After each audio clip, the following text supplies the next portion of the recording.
Shalom saudara dikasihi Tuhan, kita akan memasuki tahun yang baru ini dengan kekuatan Tuhan, dengan roh Tuhan. Dan kita harus tidak boleh lagi mengalami kegagalan di dalam iman kita atau di dalam perjalanan rohani kita dengan Tuhan. Supaya jangan sampai saudara kita yang bersahabat dengan Tuhan menjadi bersahabat dengan duniawi. Sebab itu Tuhan tidak suka dengan orang yang bersahabat dengan dunia. Walaupun kita membutuhkan hal duniawi, tapi jangan bersahabat. Kalau orang bersahabat itu saudara bahwa dia sudah bergaul, akrab, dan semua warna duniawi diambil dalam kehidupannya dia. Tetapi kalau orang bersahabat dengan Tuhan, maka warna Tuhan, yaitu karakter Tuhan akan dibawa dalam kehidupannya. Untuk supaya kita tidak bersahabat dengan duniawi, bersahabat dengan Tuhan, saudara, kita harus memberikan hidup kita kepada Tuhan sepenuhnya, sehingga akal kita, pikiran kita juga dibersihkan, sehingga terarah kepada kebenaran. Bukan hanya itu, apa yang kita kerjakan sesuai dengan iman yang Tuhan berikan kepada kita, bukan dengan kekuatan atau pikiran, perkiraan kita atau dorongan orang, tapi sesuai dengan iman yang Tuhan berikan pada kita. Kita berdoa terlebih dahulu. Bapa dalam surga, yang kami kenal dalam nama Yesus, Bapa yang baik, Engkau memberkati kami, menyucikan hati pikiran kami, supaya kami selalu rindu untuk berjalan bersama dengan Tuhan. Supaya karakter Tuhan, ajaran Tuhan boleh mewarnai dalam hidup kami. Ampuni segala dosa salah kami, kiranya Tuhan Kau memberkati kami, menjauhkan dari kuasa setan, roh jahat, bencana, sakit, penyakit, santet, mantra, dukun, apapun juga. Karena kami tahu roh-Mu ada dalam kehidupan kami. Kami juga berdoa untuk mereka dalam pergumulan, masalah, persoalan, tantangan. Tuhan tolong mereka. Bahkan yang sakit Tuhan sembuhkan di dalam nama Tuhan Yesus. Haleluya. Amin. Saudara yang dikasihi Tuhan, tahun 2022 ini jangan sampai kita abaikan, yaitu dengan kita mengejar hal duniawi.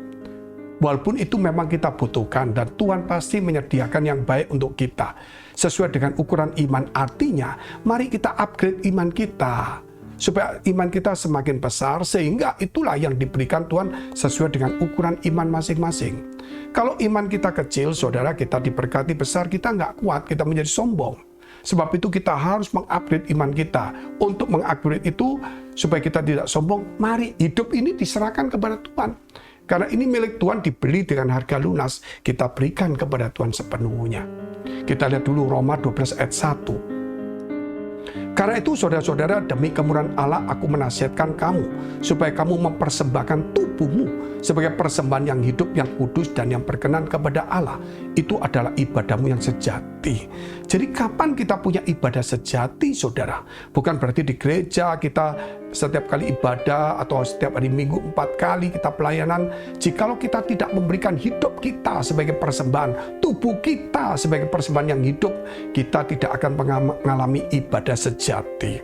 Ketika kita memberikan hidup kita dan tubuh kita sebagai persembahan hidup, maka kita tahu karakter Tuhan, ajaran Tuhan itu masuk mewarnai hidup kita, saudara. Sehingga apa yang pun kita perbuat, apa kita katakan, kita rencanakan, itu sesuai dengan iman dan akal budi yang sudah disucikan oleh Tuhan. Kalau kita melihat kenapa Abraham disebut sahabat Allah, karena dia memberikan bukan lagi dirinya ketika dia taat untuk pergi ke satu negeri, tetapi lebih daripada itu, ketika dia diminta anaknya untuk dipersembahkan, mendingan dirinya dia dipersembahkan. Kalau kita, Tuhan jangan anak saya Tuhan. Tetapi Abraham tuh, waduh saudara, kalau kita melihat, mungkin dia berkata lebih baik aku yang mati untuk Tuhan, bukan anakku. Tetapi itu yang dia sayangi, dia berikan kepada Tuhan. Itu lebih daripada hidupnya. Sehingga Abraham itu, saudara, punya ibadah sejati.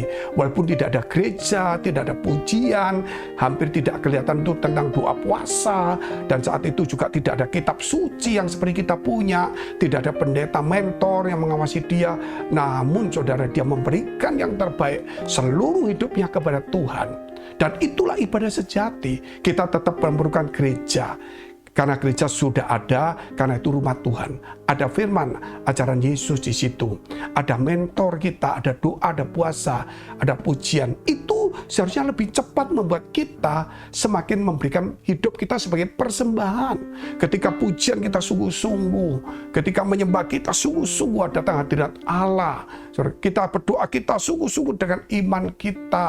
Saudara, ketika kita dengar firman Tuhan, kita catat, kita baca, kita cerna, karena itu makanan rohani yang berguna untuk tubuh rohani kita.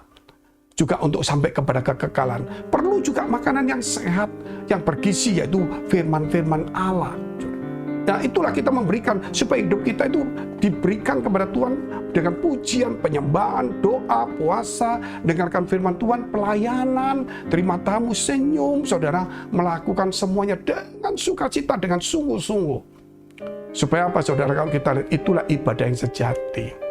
Sehingga kalau di gereja pun kita punya ibadah sejati. Jikalau kita mau sungguh-sungguh seperti itu, bawa karakter Kristus, bawa ajaran Yesus untuk diterapkan dimanapun kita berada, terutama dalam pelayanan dan gereja kita.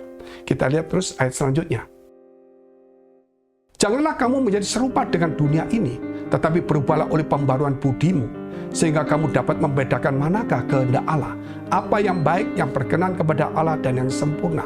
Ini, saudara, yang Tuhan inginkan, supaya kita tidak menjadi serupa dengan dunia, tetapi kita memperbaharui budi kita, saudara, supaya kita bisa membedakan mana kehendak Allah. Oh, itu baik. Belum tentu, saudara, itu berkenan kepada Allah. Oh, itu baik, itu berkenan. Saya memberi persembahan, saya melayani kok, gitu loh. Itu berkenan, tetapi belum tentu sempurna. Bagaimana untuk menjadi sempurna? Pikiran kita harus dibersihkan, diperbarui. Bahwa kita datang di gereja bukan sekedar pelayanan, tapi kita memberikan hidup kita, saudara, memberikan tubuh kita sebagai persembahan, saudara. Sehingga apapun yang kita lakukan untuk Tuhan itu betul-betul untuk Tuhan. Tidak ada rasa kecewa, marah, dendam, dan ingin sesuatu dipuji manusia. Tidak ada iri hati juga. Dan itu akhirnya menimbulkan kepada kita satu gairah yang luar biasa. Dan itu disebut sahabat Tuhan. Bukan hanya itu, saudara. Maka iman kita otomatis menjadi besar di saudara. Kalau kita beli minuman ke junk food atau apapun juga, saudara, kan ada namanya itu promo. Kalau tambah uang sedikit, maka bisa upsize minumannya. Kalau tambah uang sedikit, bisa upsize. Ya, apalagi mungkin kentangnya atau apanya, dagingnya atau nasinya. Nah, ini sekarang kita juga lagi promo gereja.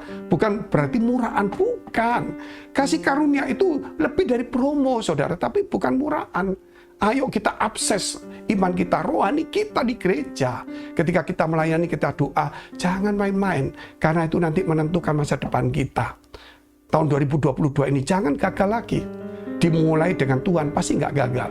Tapi kalau kita mulai dengan duniawi, dengan segala macam inginan duniawi, pikiran duniawi, kita akan gagal seperti tahun-tahun kemarin.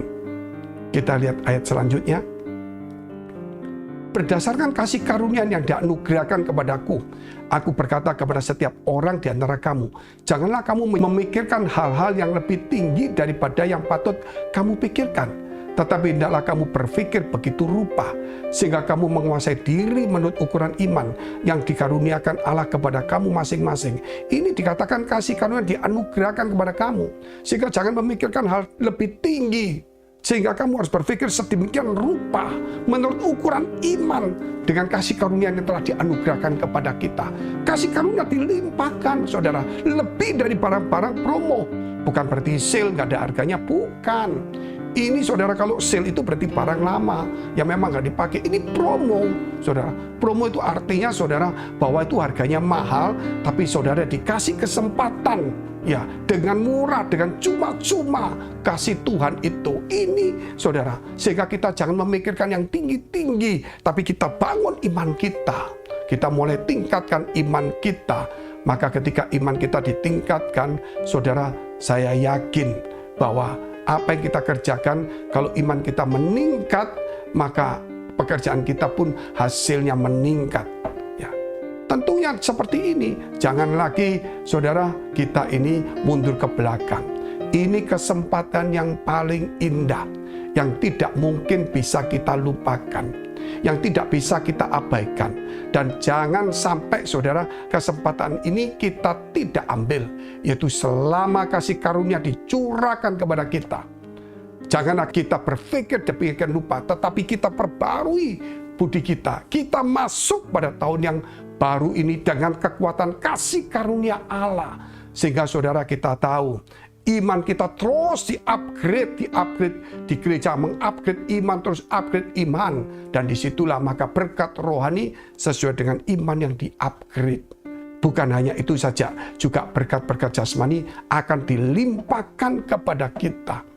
Sehingga sebagai orang percaya, kita tidak perlu lagi saudara meminta pertolongan kiri kanan. Kita fokus kepada Tuhan. Kita cari kehendak Allah. Kita hidup di dalam kasih karunia Allah. Jangan menyimpang ke kiri ataupun juga menyimpang ke kanan. Supaya apa saudara? Supaya jalan kita lurus. Karena berkat Tuhan sudah diberikan di depan. Kalau kita menyimpang ke kiri, ke kanan, ke kiri, ke kanan, perjalanan semakin panjang. Tahun baru ini, tahun yang ini, kita tidak boleh lagi sampai kita gagal. Saudara, bukan berarti kita pastikan kita berhasil. Kita pastikan bahwa kita harus berjalan bersama dengan Tuhan.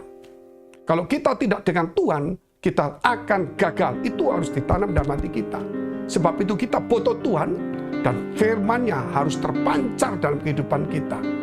Saudara, supaya apa? Orang akan melihat ini loh kebenaran, ini loh hamba Tuhan, ini loh anak Tuhan. Dan inilah berkat. Dan kita pasti juga akan diberkati. Mari kita berdoa di dalam nama Tuhan Yesus. Kami mengucap syukur atas kebenaran Tuhan. Kau sucikan hati pikiran kami, memberkati kami semuanya. Tuhan, jikalau di antara kami yang ada masalah, kesulitan, tantangan, Kau tolong. Karena Engkau lah Tuhan yang menjaga, melindungi kami, memampukan kami, memberkati kami dari kuasa setan, roh jahat, bencana, sakit, penyakit, dan orang jahat. Oleh sebab itu saudara, jika engkau membutuhkan pertolongan doa dan pergumulanmu, dalam kesulitanmu, dekapkan kedua tanganmu di dadamu. Jikalau engkau membutuhkan kesembuhan, tumpangkan tangan bagian sakit. Ingatlah Tuhan berkata, jadilah sembuh sesuai dengan imanmu. Jadilah sembuh, imanmu telah menyembuhkan kamu. Imanmu telah memulihkan engkau. Bangun imanmu di dalam nama Tuhan Yesus. Jadilah sembuh, jadilah pulih. Biar kau diberkati Tuhan. Haleluya, amin.